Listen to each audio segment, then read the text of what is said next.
سید الانبیاء والمرسلین وعلی آلہ الطیبین الطاہرین واصحابہ الہادین المہدیین والذین اتبعوہم بإحسان الی یوم الدین. اما بعد، اعوذ باللہ من الشیطان الرجیم. بسم اللہ الرحمن الرحیم. وَيَسْأَلُونَكَ مَاذَا يُنْفِقُونَ قُلْ مَا أَنفَقْتُم مِّنْ خَيْرٍ وَيَسْأَلُونَكَ مَاذَا يُنْفِقُونَ قُلْ مَا أَنفَقْتُم مِّنْ خَيْرٍ فَلِلْوَالِدَيْنِ وَالْأَقْرَبِينَ وَالْيَتَامَى وَالْمَسَاكِينِ وَمَا تَفْعَلُوا مِنْ خَيْرٍ فَإِنَّ اللَّهَ بِهِ عَلِيمٌ. عن عبد الله بن مسعود رضي الله تعالى عنه قال سألت رسول الله صلى الله عليه وسلم أي العمل أحب إلى الله؟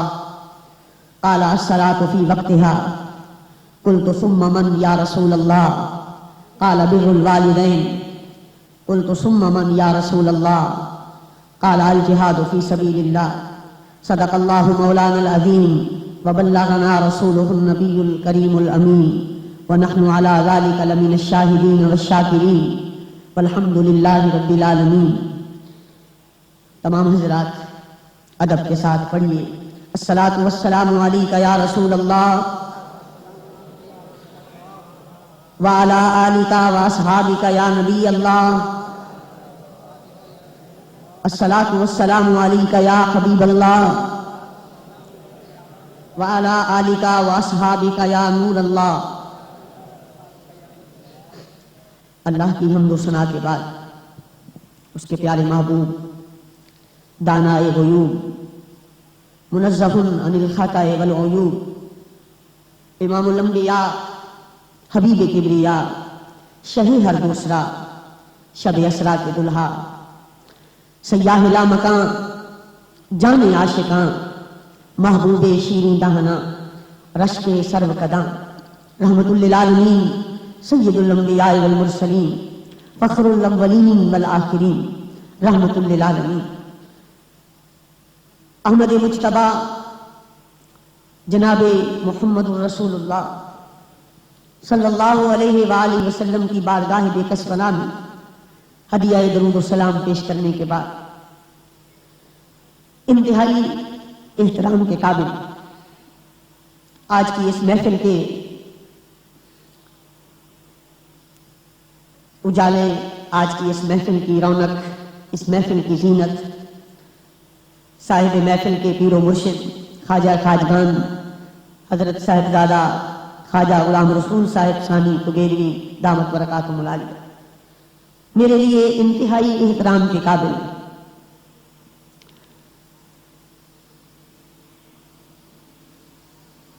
رسول اللہ صلی اللہ علیہ وآلہ وسلم صاحب گیلانی زیدہ مجدہ واجب القدر علماء کرام اساتذہ کرام اور میرے بزرگوں بھائیوں، اللہ تبارک و تعالیٰ کا لاکھ لاکھ شکر ہے کہ ہم اس کے اور اس کے محبوب صلی اللہ علیہ وسلم کے ذکر کے اندر مصروف ہیں.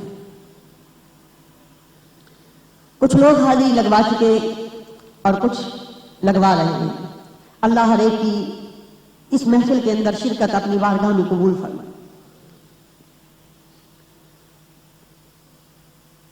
سب سے زیادہ مبارکباد کے مستحق وہ لوگ ہیں جو محفل میں چپ چاپ شریک ہوتے ہیں. نہ تو ان کو یہ امید ہوتی ہے ہمارے نعرے لگائے جائیں گے، نہ ان کو یہ امید ہوتی ہے مجھے خطیب پاکستان کا لقب دیا جائے گا، نہ ان کو یہ طمع ہوتا ہے کہ مجھے ثنا خان کی فہرست میں رکھ کر پکارا جائے گا. محض ان کا آنا رسول اللہ صلی اللہ علیہ وسلم کی محبت کے لیے ہوتا ہے. جہاں جگہ ملتی ہے بیٹھ جاتے ہیں اور اپنے دل کے ارمان پورے کر کے چلے جاتے ہیں. ایسے لوگوں کو میں کروڑ بار جھک کر دل کی گہرائیوں سے مبارکباد پیش کرتا ہوں. میں نے قرآن مجید سے ایک آیت مبارکہ اور سیاستہ کی کتابوں سے ایک مختصر حدیث پاک تلاوت کی ہے. قرآن مجید میں اللہ تبارک و تعالیٰ کا ارشاد پاک وَيَسْأَلُونَكَ مَاذَا يُنْفِقُونَ، اے محبوب یہ تم سے پوچھتے ہیں کہ خرچ کریں تو کیسے کریں، خرچ کریں تو کیسے کریں۔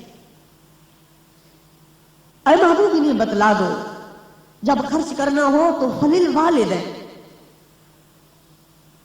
ماں باپ کے لیے خرچ کرو۔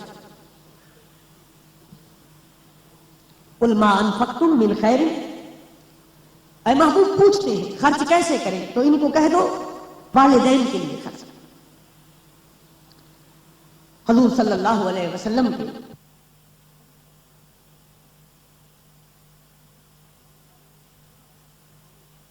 سب سے پہلے ماں باپ کو رکھا ہے، سب سے پہلے وَيَسْأَلُونَكَ مَاذَا يُنْفِقُونَ، اے محبوب پوچھتے ہیں خرچ کیسے کریں تو انہیں کہہ دو پہلے ماں باپ کو دو، پھر باقیوں کو جو مستحق لوگ ہیں ان کو دے دو۔ اس آیہ مبارکہ میں اللہ تبارک و تعالیٰ نے ماں باپ کو مقدم رکھا ہے۔ یہ محفل سعید کے والد کے ایصال ثواب کے لیے، تو میں چند احادیث مبارکہ، خواجہ صاحب کی طبیعت بھی علیل ہے، فرما رہے تھے زیادہ دیر بیٹھا نہیں جاتا، تو انشاءاللہ احادیث مبارکہ چند عرض کروں گا اور اس کے بعد انشاءاللہ اجازت چاہوں گا۔ آپ پوری توجہ کے ساتھ سماعت فرمائیے، بھلے آپ سبحان اللہ نہ کہیں، ہاں جی نعرے نہ لگائیں، سم بکم عمي کی تصویر بن کر بیٹھے رہے، پر میں جلدی انشاءاللہ آپ کی جان چھوڑ دوں گا۔ حضرت عبداللہ بن مسعود رضی اللہ تعالیٰ، یہ سرکار کے بڑے لاڈلے صحابی، ان کی والدہ نبی پاک صلی اللہ علیہ وسلم کے سین میں جھاڑو پھیرتی، سرکار کے برتن دھوتی، سرکار کے کپڑے دھوتی، نبی پاک کے لیے پانی گرم کرتی، ماں پانی گرم کرتی اور بیٹا ٹپ اٹھا کے سرکار کی خدمت میں لے آتا۔ کتنے بڑے لوگ تھے، کتنی بڑی نوکری ملی، یہ 20,000 40,000 یہ 60,000، جی نیسلے کا بڑا ڈر ہے اس کی 1,30,000، یہ خاک تنخواہیں ہیں، یہ خاک نوکریاں ہیں، یہ خاک عہدے ہیں۔ سب سے بڑا عہدہ تو ان کا ہے جن کو ان کے در کی خاک چھاننا نصیب ہوا، ان کے در کے جو غلام بنتے ہیں وہی دنیا کے امام بنتے ہیں، ان کے در کے جو فقیر ہوتے ہیں وہی زمانے کے امیر ہوتے ہیں۔ حضرت عبداللہ ابن مسعود نبی پاک کے خاندانی نوکر، اور سرکار کو پیار اتنا تھا ان سے کہ نبی پاک صلی اللہ علیہ وسلم نے ان کی والدہ جب یہ بڑے ہو گئے اور جب اندر داخل ہوتی تھی ڈیوڑی کے اندر، سرکار کے آستانہ پاک کے اندر، تو ان کی والدہ ان کو ڈانٹتی تھی، پیچھے رہے، جبریل میکائیل اسرائیل بھی اندر نہیں جاتے، اجازت لے کر جاتے ہیں، باہر کھڑا رہے۔ تو ایک دن سرکار نے سنا تو فرمایا زمانہ اس بات کو جانتا ہے، ہمارے گھر میں فرشتے اجازت لے کے آتے ہیں، لیکن عبد بھی آ سکتی ہے، عبد کا بیٹا بھی آ سکتا ہے، عبد بھی آ سکتی ہے، عبد کا یہ مقام ہے حضرت عبداللہ ابن مسعود کا۔ یہ کہتے ہیں میں نے سرکار سے سوال کیا یا رسول اللہ صلی اللہ علیہ وسلم، اچھا ایک بات آپ سے پوچھتا ہوں، جو بندہ اتنا قریبی ہو کہ اس سے پردہ بھی نہ کیا جائے، اور جب محبوب غسل کرنا چاہے، غسل آج کل تو لیٹرین بنے ہوئے ہیں، بڑا جدید سسٹم ہے، اب موبائل کے بعد تو اور بھی جدید ہو گیا، اندر گئے نہانے کے لیے حال حوال بانٹ کے باہر نکل آئے۔ تو پہلے یہ نہیں ہوتا تھا، پہلے کیا ہوتا تھا، شرم والے گھروں میں، باعزت باحیا گھروں میں چارپائیاں کھڑی کر کے چادر باہر ڈال دیتے اور غسل کر لیتے۔ کبھی آپ نے غور کیا کہ سرکار جب غسل فرماتے تو آپ کے غسل کے لیے کیا انتظام ہوتا تھا؟ تو آپ کتابیں پڑھیں گے تو حیران رہ جائیں گے، آپ کی کوئی بیوی پردہ نہیں کرتی تھی، سرکار کے غسل کے وقت حضرت عبداللہ ابن مسعود چادر پکڑ کے کھڑے ہوتے، یہ سرکار آپ کو غسل کرواتے تھے، چادر پکڑ کے باہر پردہ کر کے کھڑے ہوتے۔ اتنا لاڈ، اتنا پیار کسی کو نصیب ہوگا؟ یہ حضرت عبداللہ بن مسعود کا ہی مقام تھا۔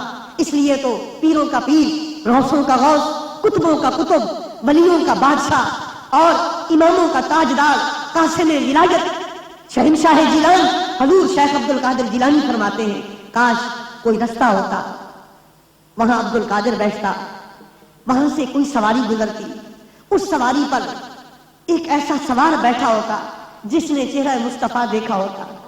جب وہ میرے قریب سے گزرتا اس کی سواری شوخی دکھاتی اور پاؤں زمین پر مارتی، پھر زمین سے دھول اڑتی، مٹی اڑتی اور وہ خاک عبد القادر کے بدن پہ پڑتی. کاش کوئی دن میری زندگی میں بھی ایسا آئے.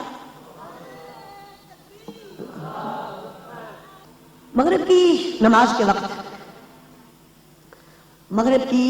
کے وقت معلوم ہوا کہ لوگ ہمارے بیان پر تبصرے کرتے ہیں. ظاہر ہے جب بندے کی عادتیں اچھی نہ ہوں تو جگہ جگہ اس کے تذکرے ہوتے ہیں. خدا کرے بندہ بندوں کی نظروں میں گرے، نگاہ مصطفیٰ میں نہ گرے. یہ دعا مانگنا.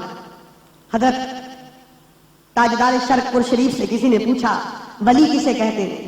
آپ نے فرمایا کچھ لوگ کہتے ہیں جس کے مرید زیادہ ہوں، کچھ لوگ کہتے ہیں جس کی کرامتیں زیادہ ہوں، کچھ لوگ کہتے ہیں جس کی دعا قبول ہو. میں یہ کہتا ہوں جس پر نگاہ مصطفیٰ ہو جائے، جس پر نگاہ مصطفیٰ ہو جائے، جو سرکار کی نظر میں آ جائے، جو سرکار کی، وہی ولی ہے، وہی اللہ کا دوست ہے. تو انسان یہ کوشش کرے کہ ایسے کام نہ کرے جس سے نبی پاک ناراض ہوتے، ایسے کام نہ کرے جس سے سرکار کا رب ناراض ہوتا ہے، اور ایسے کام کرے جو سرکار کو خوش کرتے. بھلے زمانہ اس کی طرف رخ رکھے یا رخ پھیر لے. اور میرے شیخ فرماتے ہیں میرے سب عزیز چھوٹے سبھی یار بھی تو روٹھے، کہیں تم نہ روٹھ جانا مدنی مدینے والے. میرے سب عزیز چھوٹے سبھی یار تم نہ روٹھ جانا مدنی مدینے والے. تو بندے کو دعا کرنی چاہیے تاجدار مدینہ نہ روٹھ جائے. ابھی محفل نعت ہو رہی تھی تو بار بار میری نظر اس شعر پہ جاتی. ایک دفعہ آپ بھی اوپر دیکھ لیں. چلیں اب پڑھ کے میں سنا دیتا ہوں. میرے تو آپ ہی سب کچھ ہے رحمت عالم، میرے تو آپ ہی سب کچھ ہے رحمت عالم. میں جی رہا ہوں زمانے میں آپ کے لیے، میں جی رہا ہوں زمانے میں آپ کے لیے. بات کرنی بڑی آسان ہے، سرکار کے لیے جینا یہ میرے مصطفیٰ کے یاروں کا کام تھا. نہ میرا ہے نہ کسی اور کا ہے، یہ سرکار کے یاروں کا کام تھا. میں جی رہا ہوں زمانے میں آپ کے لیے. ہم تو سرکار کی خاطر سنت نہ رکھ سکے، ہم تو ان کی خوش کرنے کے لیے 5 وقت نماز نہ پڑھ سکے. ہم نے بارہا علماء سے سنا سرکار فرماتے ہیں جب اذان ہو جاتی ہے اور لوگ اللہ کے گھر میں نہیں آتے تو میرا جی چاہتا ہے میں کسی کو امام مقرر کروں، وہ لوگوں کو نماز پڑھائے، اور میں گھروں میں جا کے ان لوگوں کو گھروں سمیت زندہ جلا دوں جو اذان سن کر اللہ کے گھر میں گیا. ارے ہم تو سرکار کو دکھی کر کے نماز پڑھنے نہ آئے، ہم ان کے لیے کس طرح جئیں گے؟ کبھی وقت کے حاکم کے لیے ہم چپ رہتے ہیں، کبھی محلے داروں کے لیے، کبھی جگیرداروں کے لیے، فاسق فاجر لوگوں کے لیے ہم چپ رہتے ہیں، سرکار کی گستاخیاں کرتے ہیں. ہم کہتے ہیں کیا ہے؟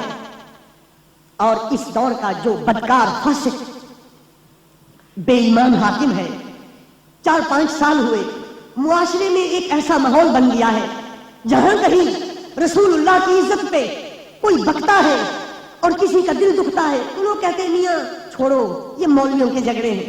یہ گویا نبی کی عزت کرنا یہ صرف مولویوں کا کام ہے، نماز پڑھنا یہ صرف مولویوں کا کام ہے. تو جیسا حاکم ہو ویسا ہی عوام ذہن بنا لیتی. الناس علی دین ملوکہم، لوگ بادشاہوں کے دین پر چلتے ہیں، لیکن غلامان مصطفیٰ اپنے محبوب کی رضا میں جیتے ہیں، اپنے محبوب کی رضا میں مرتے ہیں. کسی انسان کے لیے نہیں جینا چاہیے، کسی کے لیے نہیں بولنا چاہیے، کسی کے لیے نہیں نعت پڑھنی چاہیے.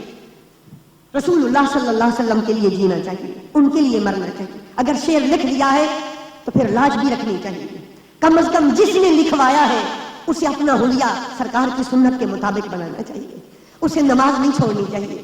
ورنہ یہ شعر قیامت کے دن گواہی دے گا کہ یا رسول اللہ لکھوایا تھا پر آپ کے دین کے ساتھ مذاق کرتے رہے. یہ آپ کے لیے نہیں جیے، یہ دنیا کی خاطر جیتے رہے. ایسا حلیہ بنا لو کہ غیر بھی کہیں یہ مصطفیٰ کے لیے جیتا ہے، یہ مصطفیٰ کے لیے جیتا، غیر کہیں یہ اپنے نبی کے لیے جیتا ہے۔ الحمدللہ ہمارے اسلاف میں ایسے لوگ تھے جن کو دیکھ کر کافر لوگ کلمہ پڑھتے تھے۔ حضرت عبداللہ ابن مسعود رضی اللہ تعالیٰ سرکار نے اجازت دے رکھی، محرم راز ہے، ہر وقت ساتھ رہتے ہیں۔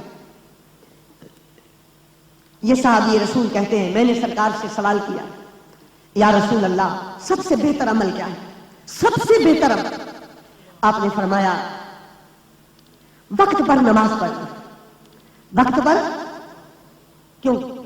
آپ کا دل بھی کرتا ہے؟ نہیں کرتا ہے؟ یاد رکھیے بیعت کا کوئی فائدہ نہیں، خاطر جتنا بھی بڑا جب تک سرکار کی غلامی نہ کی جائے۔ اور میں نے تو آج تک ہر پیر کو یہی دیکھا ہے، جب مرید کو بیعت کرتے ہیں تو فرماتے ہیں ہر وہ کام کرنا ہے جس سے نبی پاک خوش ہو، ہر اس کام کو چھوڑنا ہے جس سے سرکار ناراض ہو، وقت پر نماز پڑھنی۔ تو پھر بیعت کی، ہاتھ میں ہاتھ دیا اور پھر اس کی لاج نہ رکھی تو بیعت کس کام کی؟ مریدی کس کام کی؟ اگر کوئی بے پیرا نماز نہ پڑھے تو نہ پڑھے، پیروں والے تو نماز پڑھے، پیروں والے نماز نہ چھوڑے۔ جن کے مرشد نہیں ہے وہ بھلے جہاں مرضی آئے پھرتے رہے، جو مرشد والا ہے اس کو نماز نہیں چھوڑنی۔ کیوں؟ مرشد والے نماز پڑھیں گے کہ نہیں پڑھیں گے؟ انشاءاللہ تو کہہ دیں انشاءاللہ ضرور پڑھیں گے، کیونکہ وعدہ کر کے آئے ہیں، ولی کامل کے ہاتھ پہ ہاتھ رکھے۔ اور سرکار فرماتے ہیں الشیخ فی قومہ کالنبی فی امتہ، کامل شیخ اپنے مریدوں میں ویسا ہوتا ہے جیسے نبی اپنی امت میں ہوتا ہے۔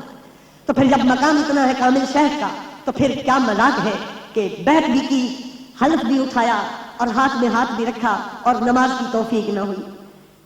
اللہ اکبر۔ سرکار فرماتے ہیں وقت پر نماز پڑھنا۔ حضرت عبداللہ بن مسعود کہتے ہیں میں نے عرض کیا ثم ایو، پھر کون سا عمل ہے؟ آپ نے فرمایا بر الوالدین، ماں باپ کے ساتھ نیکی کرنا۔ ماں باپ کے ساتھ بات کرنا بھی آسان ہے، ناز پڑھنا بھی آسان ہے، اور اگر عادت نہ ہوتی تو شاید نہ کہتا۔ سب کچھ بننا آسان ہے لیکن ماں باپ کا فرما بردار بننا بہت مشکل ہے۔ بہت خوش نصیب ہیں وہ لوگ جن کو اللہ ماں باپ کی رضا کا شرف عطا فرماتا ہے۔ بھلے کوئی بیان کرتے ہوئے دے میاں ماں باپ کا ادب کرو بڑی فضیلت ہے، تو کسی کو کیا پتا 150 کلومیٹر دور اس کا باپ اس پہ راضی ہے نہیں، اس کی ماں اس پر راضی ہے کہ نہیں۔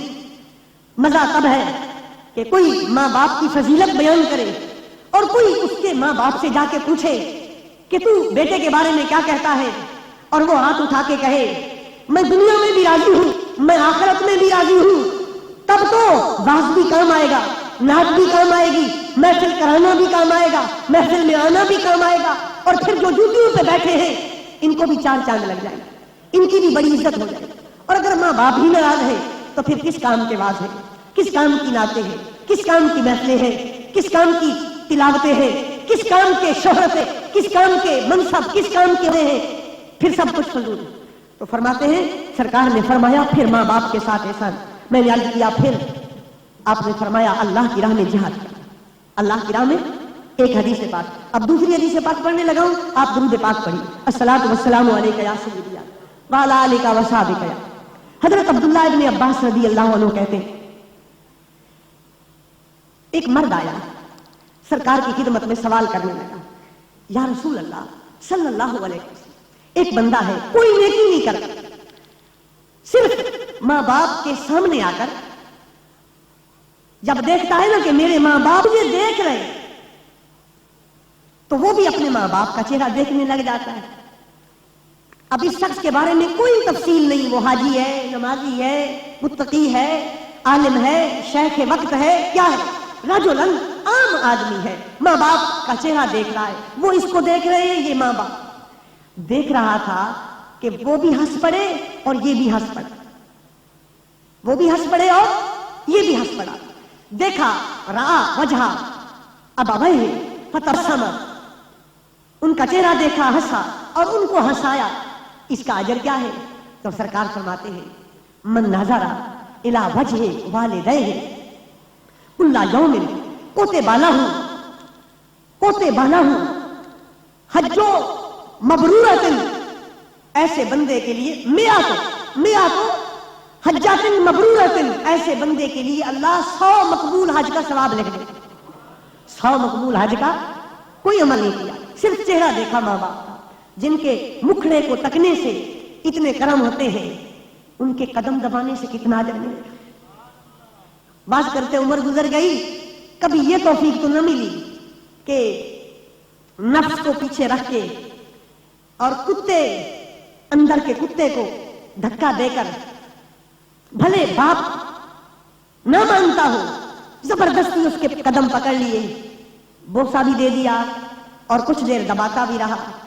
وہ روکتا ہے کہ نہیں ایسا نہ کر، یا ناراض ہے اس لیے روکتا ہے، یا اس لیے روکتا ہے کہ بیٹا عزت والا ہے، عالم ہے، شیخ ہے، نیک ہے، نعت خوان ہے، قرآن کا حافظ ہے، لیکن بیٹے نے پاؤں دبائے، خدمت کی. اب خود اندازہ کرو، جن کے رخ کو دیکھنے سے 100 حج مقبول کا ثواب ملتا ہے، اگر ان کے قدم دبائے گا تو خدا کی کتنی رحمت کی بارشیں ہوگی، ان کی تھکن دور کرے گا. اور دنیا کما کے ہتھیلی پہ رکھ کے آ کے یہ کہے گا ساری زندگی میں یہی کمایا، ایک ٹکا بھی نہیں رکھا، آپ کی نظر کرتا ہوں، جتنا جی چاہے مجھے عطا کرو، جتنا جی چاہے میرے بہن بھائیوں پہ صرف کرو. ایسے بندے کا کیا مقام جو سب کچھ کما کے ماں باپ کو دے. اللہ ہمیں ماں باپ کا ادب نصیب فرمائے. بڑی بات ہے ماں باپ کا ادب کرنا. اس آدمی نے عرض کیا یا رسول اللہ وَإِن رَعَا مِئَةَ مَرَّةٍ، اگر وہ دن میں 100 دفعہ آئے اور 100 دفعہ دیکھے تو کیا 100 دفعہ اللہ ہر دفعہ 100 حج کا ثواب عطا فرمائے گا؟ تو سرکار نے مسکراتے ہوئے فرمایا نادان، تم نے میرے رب رحمتوں کے دریاؤں کا اندازہ ہی نہیں کیا. اللہ اکبر و اطیب، میرا رب پاکیزہ ہے، میرا رب اکبر ہے، وہ اس بات پہ قادر ہے کوئی 100 دفعہ ماں باپ کا چہرہ دیکھے اور اللہ ہر دیکھنے میں 100 مقبول حج کا ثواب عطا فرمائے. دعا کیجئے وہ جو آیا تھا نا سوال پوچھنے کے لیے، اللہ اس آنے والے کے صدقے ہمیں یہ شرف عطا فرمائے. ماں مر گئی، باپ زندہ ہے تو موقع ہاتھ سے مت جانے دیجیے، اور اگر باپ چل بسا ماں زندہ ہے تو خواب غفلت سے بیدار ہو جانا چاہیے. بھلے کوئی واعظ ہو اسے بیدار ہو جانا چاہیے. عقل مند وہ ہے جو دیوار پہ لکھی بات سے نصیحت حاصل کرے. انسان اپنے واسطے سے خود نصیحت حاصل کر لے. ماں باپ کا ادب، ان کی خدمت بہت بڑی بات ہے، ان کو خوش رکھنا بہت بڑی عظمت کی بات ہے. تیسری حدیث پاک، حضور نبی اکرم تاجدار عرب و عجم فخر آدم و بنی آدم صلی اللہ علیہ وسلم تشریف فرمائے. آپ بھی درود پاک پڑھ لیجیے. الصلاۃ والسلام. یہ دن فتح مکہ کا دن ہے، غالباً سن ہجری 9 ہے یا 8 ہے، سن ہجری 8. سامنے کعبہ شریف، ذرا تصور کیجیے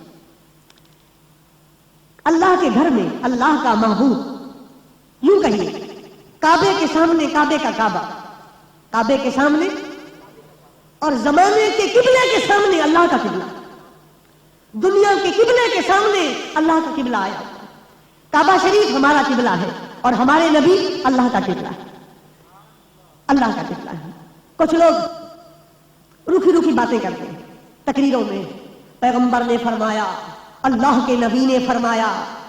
اے نادان، اللہ کے نبی ہے یہ تو دیوار کو بھی پتا ہے، چاند کو بھی پتا ہے وہ اللہ کے نبی ہے. سورج سے پوچھ تو وہ بھی بتائے گا میرے آقا ہے. ستاروں سے پوچھ وہ بتائیں گے، تو جانوروں سے پوچھ وہ بتائیں گے، خاک کے ذرے بتائیں گے، پتھر کے کنکر بتائیں گے، کالی رات چمکتا دن بتلائے گا، موجیں سمندر کی بتائیں گی، دریا کی لہریں بتائیں گی، ہوا کے جھونکے بتائیں گے، گلاب کی تجھے نزاکت بتائے گی، مہک بتائے گی. امام بخاری کے دادا استاد امام ابو بکر ابن ابی شیبہ نے حدیث نقل کی، مجھے قسم ہے اللہ کی عزت کی، کائنات میں جس چیز سے بھی پوچھو گے وہ تمہیں میرے بارے میں بتائے گی میں اللہ کا رسول، میں اللہ کا، ہاں تو ہر چیز کو پتا ہے وہ اللہ کے رسول. پھر تم کیوں کہتے ہو اللہ کے رسول نے فرمایا، پیغمبر نے فرمایا، مانا وہ پیغمبر ہے، سبھی مانتے ہیں، تو یہ بتا تیرے کیا لگتے ہیں؟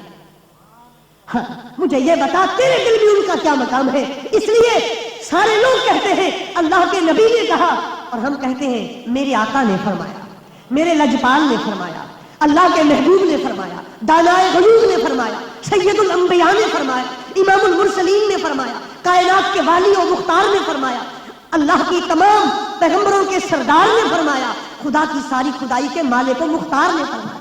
ہم یوں بولی بولتے ہیں، ہم زمانے میں اپنی بولی سے پہچانے جاتے ہیں، لوگوں کی بولی جدا ہے، ہماری بولی جدا ہے، ہماری بولی میں رسول اللہ کے مقام کی خوشبو آتی ہے، اور لوگ ایسی بولی بولتے ہیں نہیں پتا چلتا، اپنی خالہ کے لڑکے کا تعارف کراتے ہیں، چچا زاد کا تعارف کراتے ہیں، یا اپنے بھائی کا تعارف کراتے ہیں، یا ان کا تعارف کراتے ہیں جو عرش پر جاتے ہیں تو جوڑے پہن کر جاتے ہیں، یا ان کا تعارف کراتے ہیں جن کے پیچھے نبی کھڑے ہوتے ہیں، ان کا تعارف کراتے ہیں جن کے لیے نبی کھڑے ہوتے ہیں، ان کا تعارف کراتے ہیں جن کے دل میں خیال آئے تو خدا قبلے بدل دیتا ہے۔ ایسی بولی بولا کرو کہ پتہ چلے تمہارے دل میں سرکار کا کتنا ادب ہے، کتنا مقام ہے۔ سامنے کعبہ ہے، اس کے سامنے کعبے کا کعبہ، سامنے قبلہ ہے مخلوق کا، اور اس کے سامنے اللہ کا قبلہ ہے۔ صحابہ ساتھ جیسے چاند ستاروں کے جھرمٹ میں، آمنہ کے لال اپنے یاروں کے جھرمٹ میں، ہر کوئی کعبے کو تکتا ہے، اور کیوں نہ تکتے، روز 5 وقت کعبے میں آتے ہیں، اٹھتے تھے تو کعبے میں آتے تھے، سوتے تھے تو کعبے سے ہو کر سوتے تھے، پھر 8 سال گزر گئے، کعبے کی دیوار تک نہ دیکھی، 8 سال بعد آئے، کیا ان کے دل کی امنگیں ہوں گی، کیا ارمان ہوں گے صحابہ کے دل میں کعبے کے لیے، تک ہی رہے تھے کعبے کو، کہ کعبے کے کعبے نے دیکھا جو بندہ سب سے زیادہ کعبے کو تکتا ہے، اس کو فرمایا ابو بکر قم، کھڑے ہو جا، کھڑے ہو گئے، اپنے باپ کے پاس جاؤ، ان کی زیارت کرو۔ عرض کی یا رسول اللہ صلی اللہ علیہ وسلم، آپ جانتے ہیں ہم بڑے عرصے بعد کعبے میں آئے، ایک طواف نہ کر لوں دل مچلتا ہے۔ جب یہ عرض کیا نا طواف نہ کر لوں تو میرے آقا نے کیا فرمایا، سنیے اور سر دھنیے، خدا کرے ابو بکر کے صدقے مجھے پہلے اور پھر آپ کو ماں باپ کی قدر نصیب ہو جائے۔ سرکار نے فرمایا ابو بکر ہم نے کہہ دیا جاؤ باپ کے پاس۔ عرض کی یا رسول اللہ وہ اندھا ہے، آنکھوں کا بھی دل کا بھی، یعنی کافر ہے۔ میرے کریم نے فرمایا ابو بکر باپ کے پاس جاؤ، تمہارا ایک نظر ابو قحافہ کا چہرہ دیکھنا کعبے کے 100 طواف سے بہتر ہے، کعبے کے 100 طواف سے بہتر ہے۔ امام عبید مالکی نے عمدۃ التحقیق میں اس روایت کو نقل کیا۔ اب سوچئے باپ کافر ہو، ایک دفعہ چہرہ دیکھنا 100 طواف سے افضل ہے، اور جن کے ماں باپ ولی ہو، نیک ہو، سرکار کے عاشق ہو، نبی پاک کے دیوانے ہو، درود پڑھ پڑھتے اٹھتے ہو، درود پڑھتے پڑھتے سوتے ہو، نماز کے پابند ہو، اور جب نبی پاک کا ذکر آئے ان کی آنکھیں آنسو برسانا شروع کر دے، ایسے ماں باپ کے چہرہ دیکھنے میں